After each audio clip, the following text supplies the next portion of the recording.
morning, everybody. Crappy Mondays. Welcome to the News Agenda with me, Fleet Street Fox. And today I'm joined by my fellow Mirror columnist, Darren Lewis. Morning, Darren. Morning. How are you doing?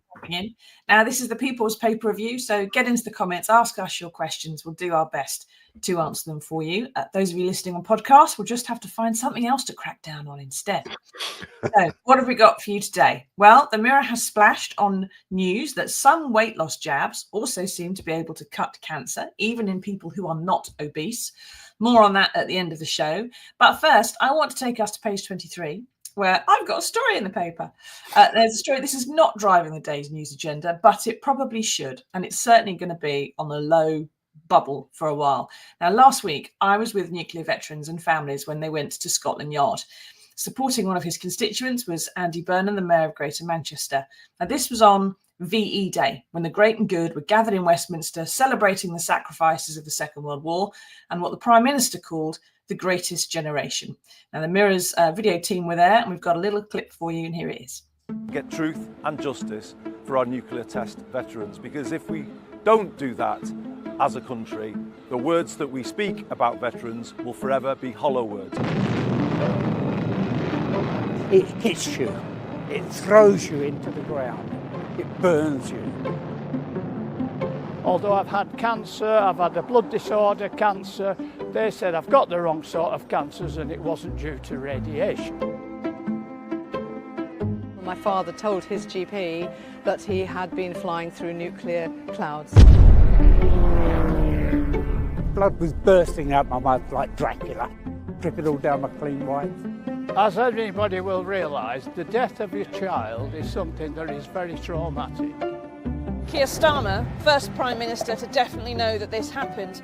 It's hard sometimes to grade injustices, but this one is, you could say, the most epic of them all. The troops who took part in nuclear weapons tests during the Cold War have been battling an invisible enemy for 7 decades. The Mirror is the only newspaper that has been with them every step of the way. Today, we're here at Scotland Yard to hand over evidence of crimes by the British state committed against these forgotten heroes.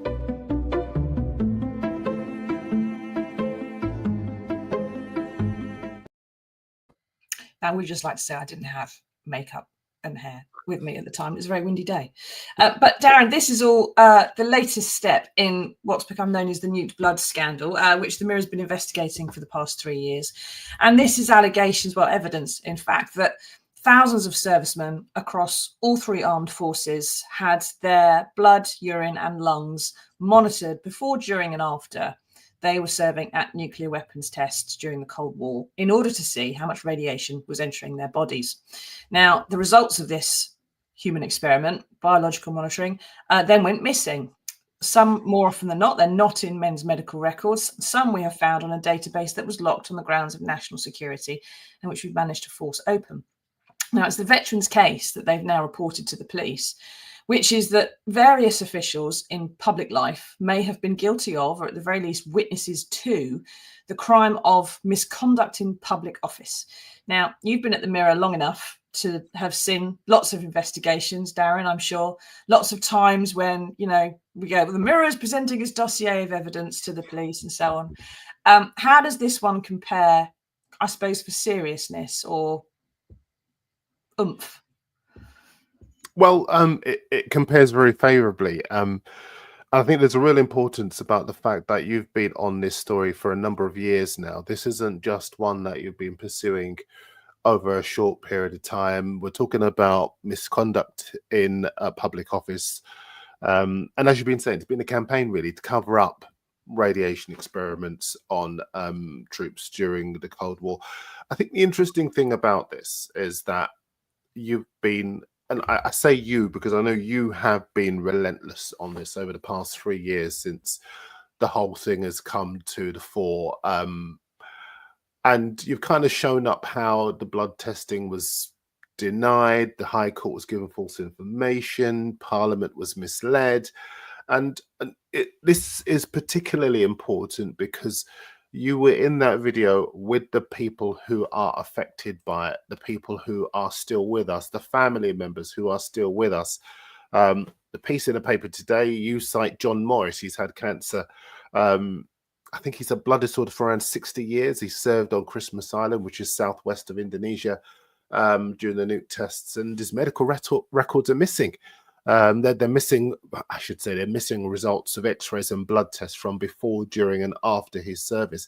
Now, he's 87, and he's the guy who was describing the whole thing as a ticking time bomb, as you'll see it in the piece, of the government's own making, because he has warned Keir Starmer. He's warned the Defence Secretary. And there's something quite sad, I have to admit, Susie, about the fact that we now have a Labour government. If we had a Tory government that was basically keeping this at arm's length, I'd understand, because that's really their stock in trade. But we've got a Labour government now, and I thought, Andy Burnham, been with you guys and supporting you, but the government, what can the government do? Why haven't they acted even faster? That's my big worry around this. Yeah, we did, of course, have a Tory government that was keeping this at arm's length. Rishi Sunak refused to meet the veterans, I think, 12 times after we provided the first evidence that blood tests had been taken. The only person that we actually got to was Boris Johnson. When we got into his office to discuss a medal about, God knows, 4 years ago, I suppose, I managed to show him the first evidence that we'd found. We only just started then, but we just found this first evidence of blood test. And I managed to show them to him and say, if this is all true, Prime Minister, it's a criminal offence. And he said, yes, it is. And then he turned around to me and he said, well, where do you think they are? Am I the Prime Minister? Am I in charge of everything? Exactly. And I said, Prime Minister, if I knew that, I wouldn't be here. I would be there, wherever it is. And it's all a bit difficult. But if you've got to the point where you can see a Prime Minister and you can tell them this stuff, and like John is saying in the story, he said, we told Keir Starmer what happened. We told his deputy. We told the Defence Secretary, and they still haven't done anything. So they've forced us to this point. And this is a time bomb of their own making. Steve says, who's the son of a test veteran, says, Starmer spoke to me at one of the meetings we had with him. I spoke about my concerns for my baby son. He said, I get it. I'm a dad too. It's more difficult to get to these people when they get into power. That's one of the things that does change. It's easy to speak to them in opposition. But in power, it's really, really super hard. And we've tried our best, but we still haven't been able to really penetrate the wall of people around Keir Starmer to get back to him. Sorry.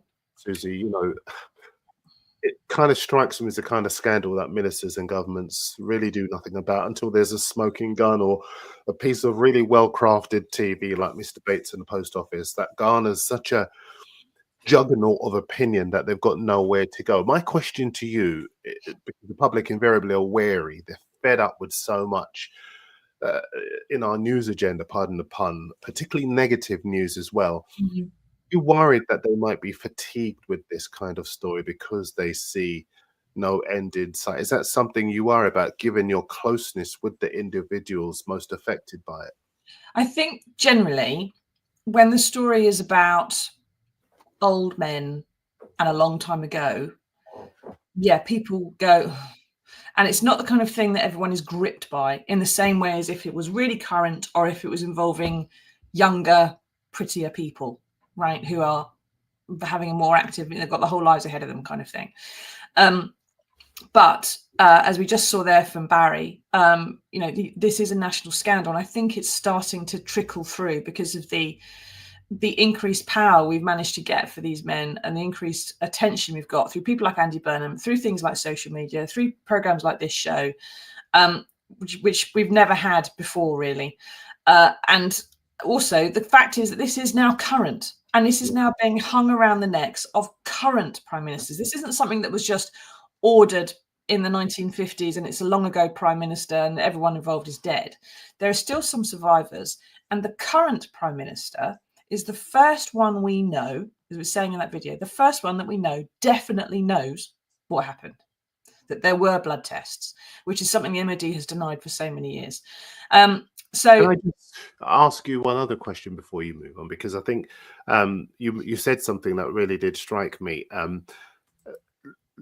We've had the Windrush scandal, we've had the Hillsborough scandal, we've had so many others. And governments and ministers, it almost seems as though they drown campaigners in paperwork and postponements in the hope, sadly, that those most affected, the ones with the most fire in their bellies to fight for this kind of thing, they pass on or they give up the ghost. Are you worried that that might be a tactic in this case? Not necessarily from Sir Keir, let's be clear, but maybe from some of the civil servants and people in the background who basically have nowhere to go. Because I'm assuming that were you to be victorious, were the Mirror to be victorious with this, they're looking at a huge payout that they can ill afford.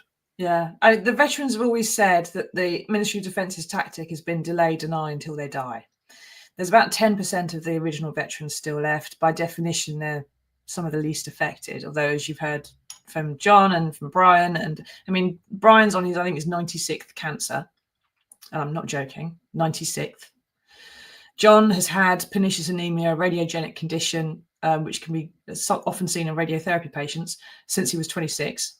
And he's lost his son to cot death. They're both featured in a BBC documentary last year. But to be fair, that delay deny thing, that happens across government, and not just this government. The videographer who came with us for that is from South Korea, and he said it's the same thing there. He said all around the world, governments, when there's something, a big scandal that everyone can see what's happened, they just delay and have to be dragged to it, to the point where people are dead, or, you know, that hopefully they can minimize the payouts. Steve says, what does the government fear? The cost of compensation, the damage to the integrity of the state? Oh, you make me laugh. The integrity of the state, Steve. The truth, it's just a case of admitting fallibility, I think, admitting that something went wrong and that, yeah, there is money to be paid out. It should be, the current estimate is about 5 billion, which is about twice what the post office scandal was. And of course, those people haven't been paid out, nor have the infected blood victims. Anna on Facebook says, I just typed in nuke blood scandal and it came up with your post. I've just followed you. I share your anger at this. It's nothing but corporate greed, ignorance, malicious acts, lack of integrity and accountability from the MOD. It's time to disband them and complete overhaul, starting from the top. Severe suggestion, which I'm not sure the MOD would be impressed by. Richard says, that does the Met have a department for such complaints that have the presence of mind to satisfy the scope and depth of this wrongdoing, or is it purely a waiting game to see if they'll engage and when? Well, this moves on to where we need to go next. So what do we do next? The Met now has our dossier of evidence. They have a crime report. We have a crime reference number. And they must now, they go through a triage process, which happens to every crime, however it's reported to the Met, whether it comes via me, whether it comes via you, whether it's about handbag theft or it's a massive national cover-up. They have to go through a triage process. So it goes through crime management units and civilian workers, and it gets bumped up the chain to senior officers, and they have to start making decisions. So the Met basically has to assess our evidence and decide whether to investigate. Now, they can say yay or nay. And if they say no, then the Mirror is going to start writing about the Met. And we're going to start asking them questions about it. And I dare say there'll be questions in the House of Parliament as to why they're not investigating. There'll be questions to the Home Secretary. There'll be questions to Sadiq Khan as Mayor of London and London Police Crime Commissioner. And there'll be all kinds of further issues, I suspect, if they say no. If they say yes, then officers will be instructed to begin the investigation, to speak to witnesses, start gathering their own evidence for a file, which then has to go to the Crown Prosecution Service to be assessed as to whether or not it's in the public interest to have a prosecution. Now, the last case, a series of cases about misconduct in public office, Darren, that I can recall anyway, was when journalists and prison officers and police officers were all prosecuted for misconduct in public office, for buying and selling stories. The officials got done for misconduct, the journalists for conspiracy to commit misconduct. Most of the journalists got off. I think the last one got off on appeal anyway. And prison officers and the police generally were treated quite harshly by the juries. They did get convicted and they were sent down for significant periods of time, for many months. And the person who was head of the CPS at the time when they decided to prosecute those people was Keir Starmer. So do you think, Darren, that he will remember that when he supported those prosecutions for misconduct, that he's talked about having a better, cleaner, more public-spirited kind of government, and take a very harsh line himself if there are public officials who've done something wrong? I have to admit, I'm pessimistic, Susie. I think I want to believe that would be the case, but I think, as you've said before, not only are politicians harder to get to when they move from the opposition into government, but they're also very forgetful when they get into government as well.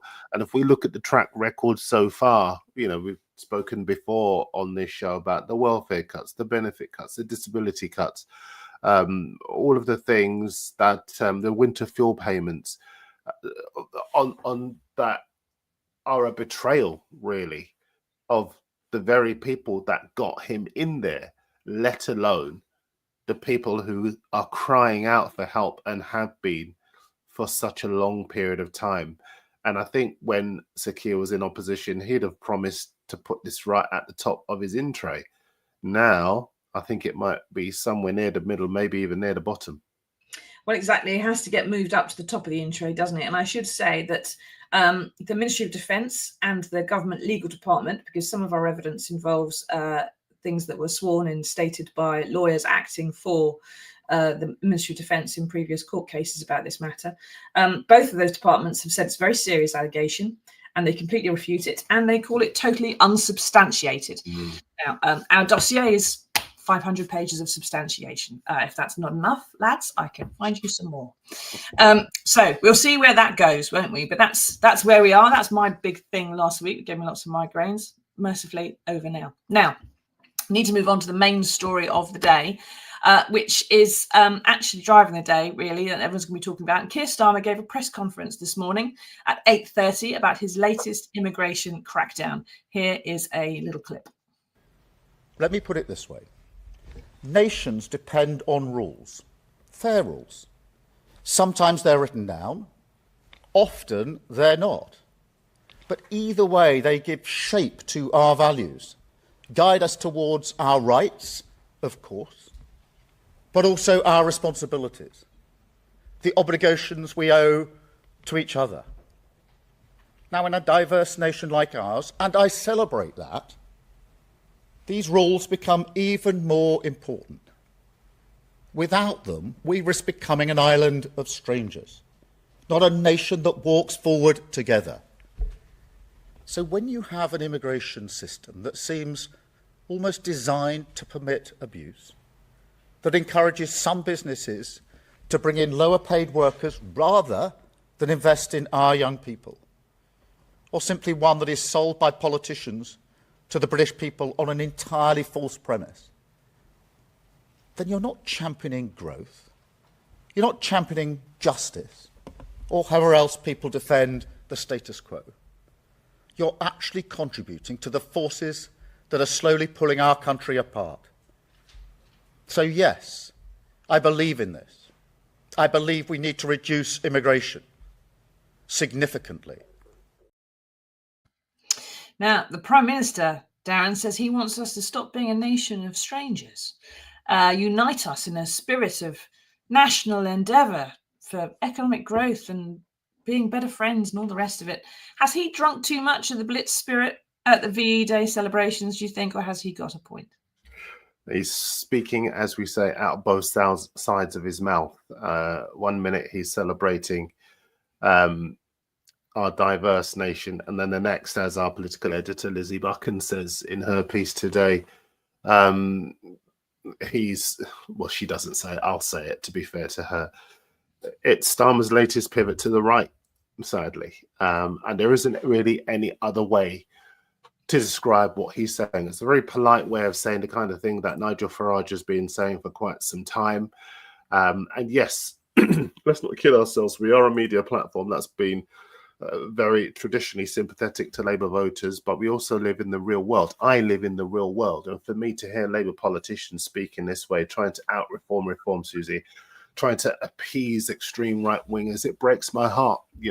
Labour are the party my parents voted for. They fought for my parents' generation and for the right for black and brown people, immigrants in this country, to be able to stay here. And now we see Sir Keir Starmer, basically what he's doing today is announcing plans to make it harder for people to permanently settle in the UK. The government are looking to stem net migration. An immigration white paper is going to be published. There'll be a raft of rule changes. Basically, You might see it on the graphic. A ton of person must spend in Britain before they can apply for citizenship under automatic settlement rules. It's going to be doubled from 5 years to 10. English language requirements are going to be tightened across all the visa routes, and all adult dependents will be required to demonstrate a basic understanding of English. Skilled foreign workers are going to need a degree to get a job, even though they, unless they, I think it's the critical sectors they've got to be working in, like Construction, IT and healthcare will be exempted from the degree requirements, but everyone else, if you want a job, you're going to have a degree. And then you've got the care homes. They're going to be ordered to recruit from the UK because the dedicated visa routes for all those workers are going to be closed. They're doing the same things the Tories did. And all that's very well, but the reasons why so many of these sectors, Susie, the reason why they recruit from abroad, because as we know, historically, immigrants came to this country to do the things that people living here didn't want to do. And to a certain extent, that's likely to be a concern again. And there's some quotes in Lizzie's piece. She's spoken to a lot of people, the Home Care Association. They say the sector's struggling to fill more than 130,000 vacancies. And Lizzie also quotes Unison General Secretary, I think it's Christine McAnair. And she was saying that, look, if you look at the NHS, you look at the care sector, both of those would have collapsed long ago if you didn't have workers from overseas. So, yeah, it does break my heart to see what is happening. I cannot imagine you will get more young people are disillusioned with politics as it is. Young people are more diverse and think in a more diverse way than the political class, who are just in a different world. And this is not going to encourage people to vote. In fact, it's going to drive people, as it did last week in the by-election, towards the Greens, towards the Liberal Democrats, or not to vote at all. And that cannot be good news for Labour or Keir Starmer. Yeah, so we've got this kind of issue, I suppose, with whether, that a lot of people talk about whether Labour is really Labour, whether Labour is Tory light or doing whatnot. What do you think, everybody? Do you think this is the kind of thing that Keir Starmer needs to be doing? Do you think this is a big issue for him? Do you think he's handling it the right way? There's lots of suggestions that, for example, Leslie's saying Starmer's trying to please everyone. It's time he realised it's not working. Lots of suggestions that he's becoming more right-wing to kind of see off this threat from reform. And to be fair, it's something that has happened kind of across Europe and much of the global north, which is that there's been a rise in right-wing sentiments. There's been a rise in anti-immigrant rhetoric across Europe, across America, as we've seen, even in Australia. And those leaders in those countries that have tried to be more progressive and welcome migrants have suffered at the ballot box as a result. And it has given strength to their far-right opponents. That's kind of what did for Angela Merkel in Germany, and indeed Olaf Scholz as well. So I suppose Keir Starmer's thinking is that if I don't tack to the right is going to get righter anyway. And we need to try and make sure that we are more progressive and not going all that way. And if I tack a bit to the right, then at least I'm still here. And it's, we can still do some of the things we want to do, even if we can't do everything, perhaps quite. One of the things he said in his speech, actually, interestingly, was he said that people who know about politics will blame all this on reform and tacking to the right on all the rest of it. And he says, no, I'm doing this because I believe it is the right thing to do. I believe in it. Would he think he was right, Darren? Would you think he would believe in this quite so much if he wasn't bleeding support for Nigel Farage? Or do you think No, I don't. No, I don't. This is right? And the problem that he's got, there's a terrific piece. Listen, we're a newspaper show. We work in a newspaper industry. We recognize other platforms as well. And there's a terrific piece by Nesreen Malik in the Guardian this morning, who talks about the fact that people reject this kind of hostage politics, that if you don't vote for Labour, there is no other alternative. So regardless of what you do, as a PM, as a Labour PM, you will still get people saying, yes, I'll stay with you if you do the same things. Or I will stay with you because I would not want to countenance the alternative. I'll stay with you no matter what. That's not the case. We're seeing it in the numbers. We saw it in the by-election last week, where Reform UK won 10 councils and people either defected to the other minor parties or didn't vote at all.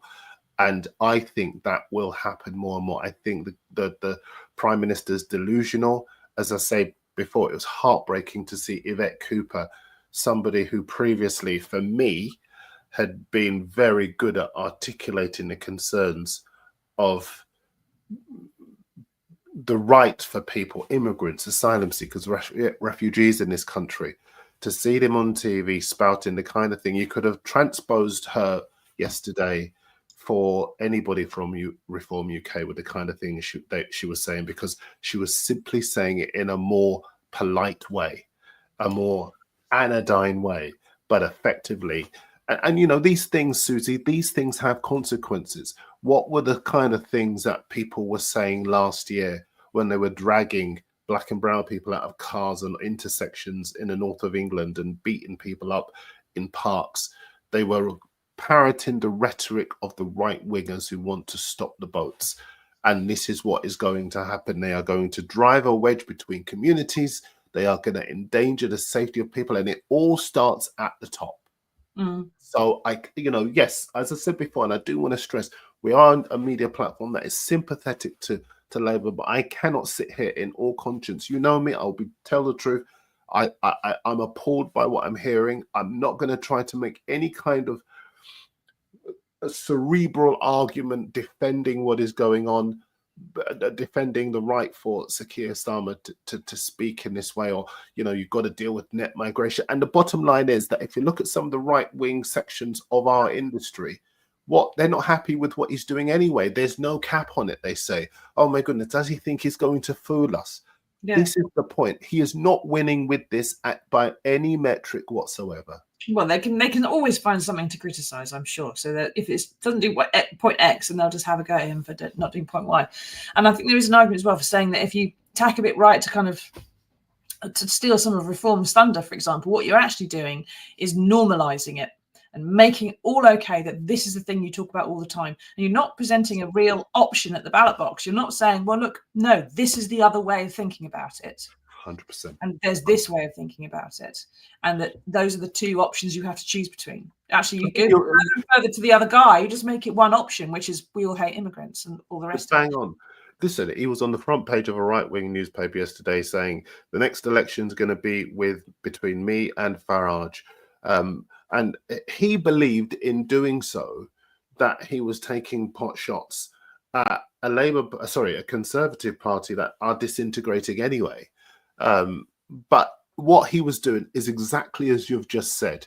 He has normalized Farage as the opposition. The Farage who's, and you know, his xenophobic language is well documented. So we don't have to stand on ceremony on this show or worry about any illegal implications about talking about the divisive rhetoric of a man which goes back decades.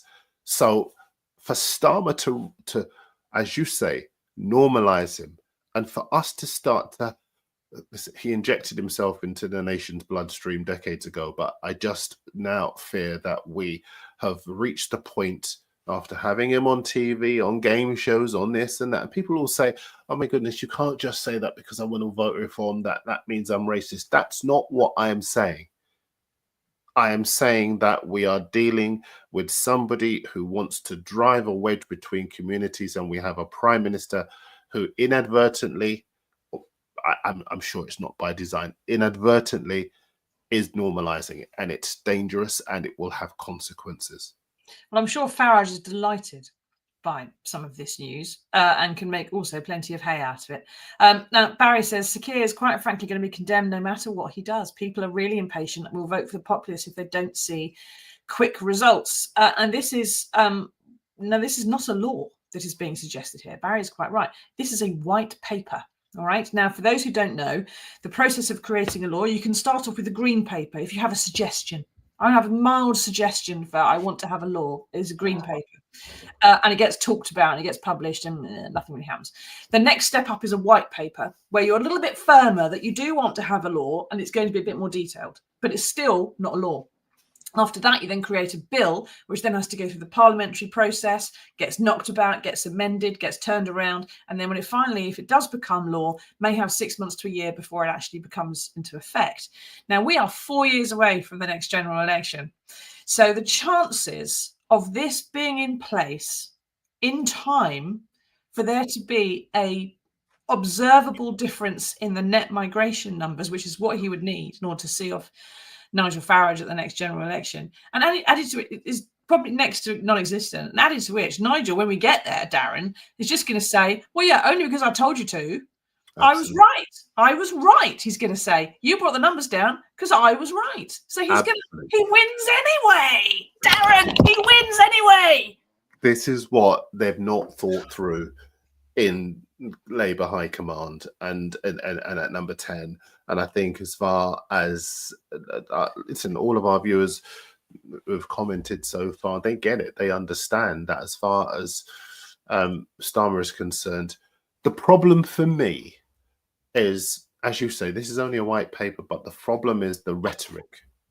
The rhetoric. And we've had it from Starmer before last year's election, where he would have columns in the Sun speaking this way. We've had it since the election as well. He seems to want to pursue this need to out Farage when, as you say, there will be no real material gain for him at all. And even if there was, it would be claimed as a victory by the guy that he is trying so much to install as a normal adversary into our living rooms.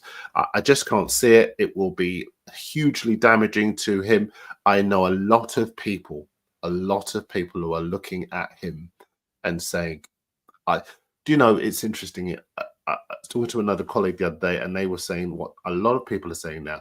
You just wonder whether Starmer will still be in charge by the next election, because there are a lot of people within his own party who are unhappy with the route that his government is taking.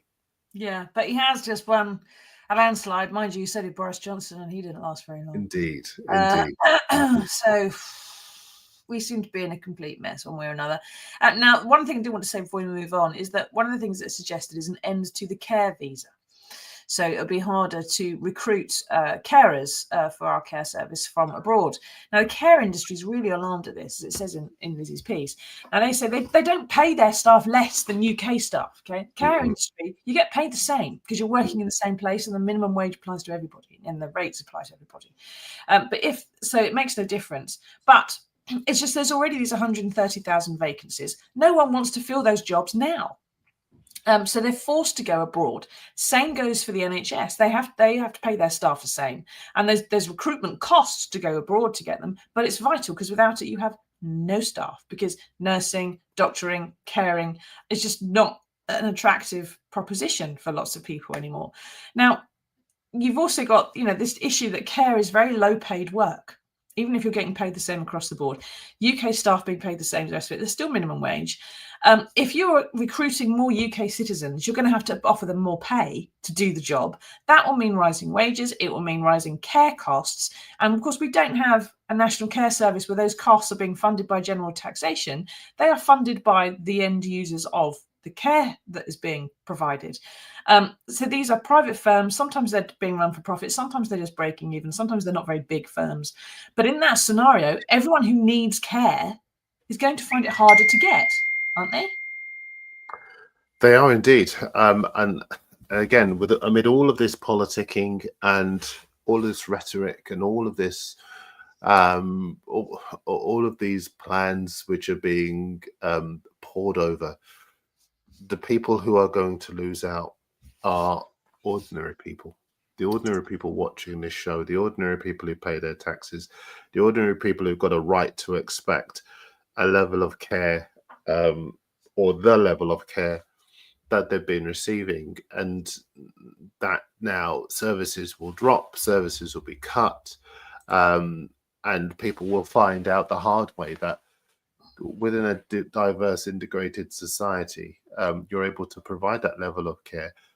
What we will have, I fear, is a situation where, yes, people who are demanding that you close off the routes and tighten visas and do this, that, and the other, that I hope it doesn't happen for them, but they'll go to a hospital and wonder why they can't see a doctor, they can't see a nurse, they can't get the X-ray they want, they can't get the treatment they need, and it will be because resources are so stretched, so thin, or non-existent. And why? Because the numbers, the people that they wanted not to see in this country, in the care service, are not there. And that's what happens in real terms. So I can't, listen, I can only get so passionate for so long, but some people will say, well, look, this is kind of ironic because it's older people in general that have voted for Nigel Farage and have got an issue with immigration and Brexit and so on, and it's the older people that are going to be suffering when their care isn't there. But we've also seen recently, especially in the last election, younger people are increasingly voting towards the right, and to some extent because that economic growth has not been there, and they're being told and they're believing that the reason the jobs aren't there and the reason the pay isn't there and all the rest of it is immigrants. There's a simple way around this: go and working in the care system, and then you'll find out if that's true or not, won't you? And you'd also have a job, such as it is. Right. Thank you for that, Darren. We do have a clip of Keir we just want to show you at the end of this, talking about how that would work in reality in the care system. It may not be quite as bad as the white paper's suggesting. Now, let's just watch this. We talked last week about the great rebuilding of this country after the war. Migrants were part of that, and they make a massive contribution today. And you will never hear me denigrate that. But when people come to our country, they should also commit to integration, to learning our language. And our system should actively distinguish between those that do and those that don't. I think that's fair. Equally, Britain must compete for the best talent in the world, in science, in technology, in healthcare. You can't simply pull up a drawbridge, let nobody in, and think that's an economy that would work. That would hurt the pay packets of working people without question. Quick reminder that that's the same person that said immigration was tearing the country apart. People weren't integrating properly. Not 5 minutes before that clip. And also that Axel Rudikabana, the Southport killer, and most of our terror attacks on this shores have been committed by people who were born here and speak perfect English. Anyway. They're really good points you're making. And I think that listen, he says we can't just pull up a drawbridge when his rhetoric is doing exactly that. And even the use of our country in that context, it's very reform. It's very Nigel Farage. It's really sad to hear a Labour Prime Minister speaking in this way. I'll be writing about it in my column a bit later on today, because I think it's something that we have to accept and recognise that this is, for a lot of people, this is not what they voted for. And there's a real concern. We live in a media ecosystem that is 90% right wing.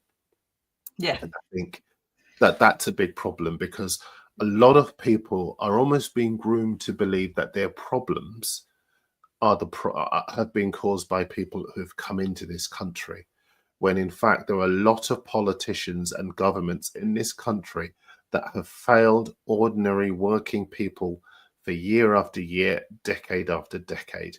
And I think those things have to be articulated for people to understand where we are right now.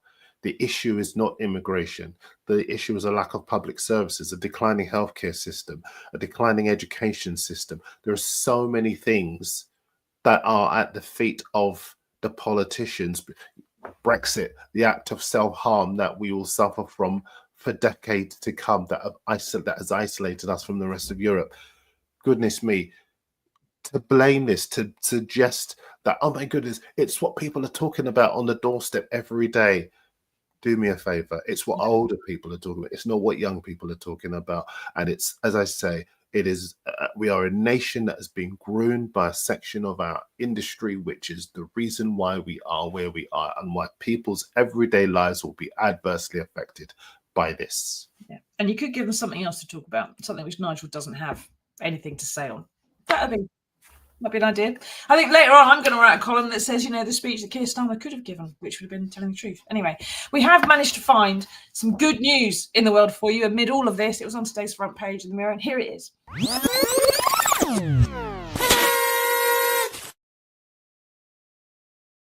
Now, on a day like today, it is nice that the good news was on the front, page 1. Research has shown that weight loss jabs like Mounjaro can not only cut the pounds from your waistline, but can also cut cancer too. It even works on people who are not fat, but have an elevated risk of contracting cancer, perhaps for genetic reasons. It reduces inflammation in the body, which is sort of the body's immune system reaction, which can get a bit screwed up sometimes. Darren, is this proof that perhaps, just perhaps, if we're very good, the one thing we can stop cracking down on now is custard creams? I really feel like I need one. Custard creams. I love custard creams. Oh my goodness. You could have picked any other biscuit. Someone says to you, Darren, that they don't like custard creams, you deport them. You deport them right now. Don't trust them at all. No. I think we don't need them in our country. Drawbridge comes up. Bye-bye. Yeah. This is a story by a health expert, Martin Baggett, and he's actually talking about the views of other experts who say that injections for weight loss are going to slash the risk of cancer. I was looking at the top of the screen. I couldn't quite make it out, but I think it said that there are 13 different cancers that are linked to obesity, and the sample size for these tests, these surveys was around about 6,000 people. Now, I actually, excuse me, I'm a traditionalist, so I believe very much in diet and exercise, but that's because I'm really careful about what I put into my body, with the exception of custard cream. I was wondering where you were going with that. I'm really careful what I put into my body. But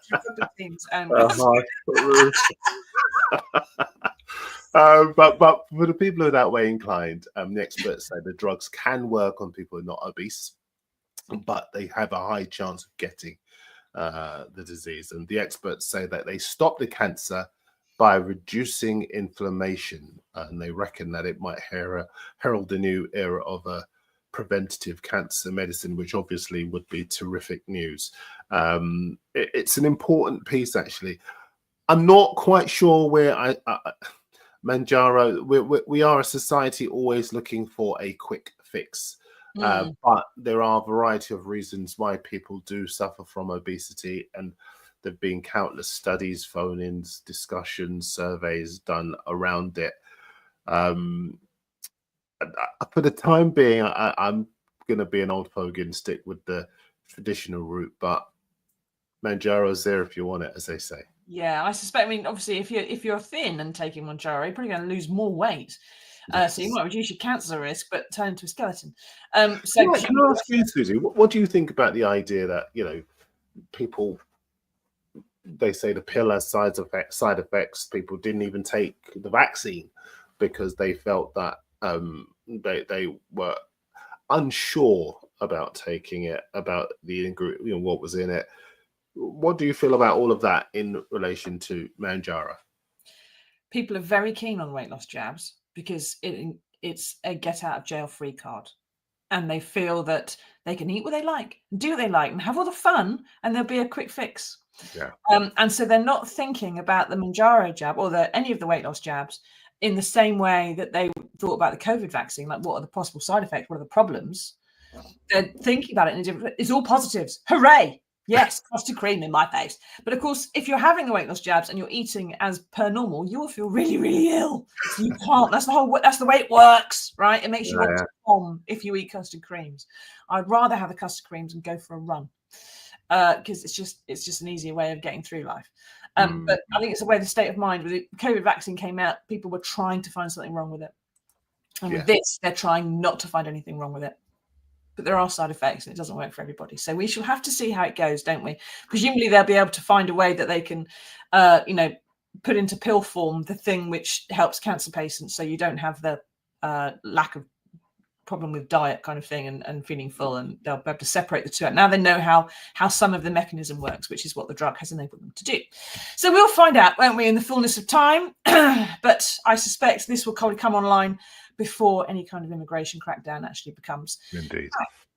So what we've got is a white paper, lots of rhetoric, not actually any laws. So it's mostly performative, I think, and we can take some good news out of that at the moment. It's just Keir being Nigel for a day. He's doing his Nigel impression. Turn the volume down, you'll be fine. And have a cup of cream, because it really does make you feel better. Right. Thank you, everyone. Thank you, Darren, for taking part. Thank you, everyone else, for watching. We'll see you again on Wednesday for another edition of the News Agenda. Until then, everybody, take care. Tatty, bye.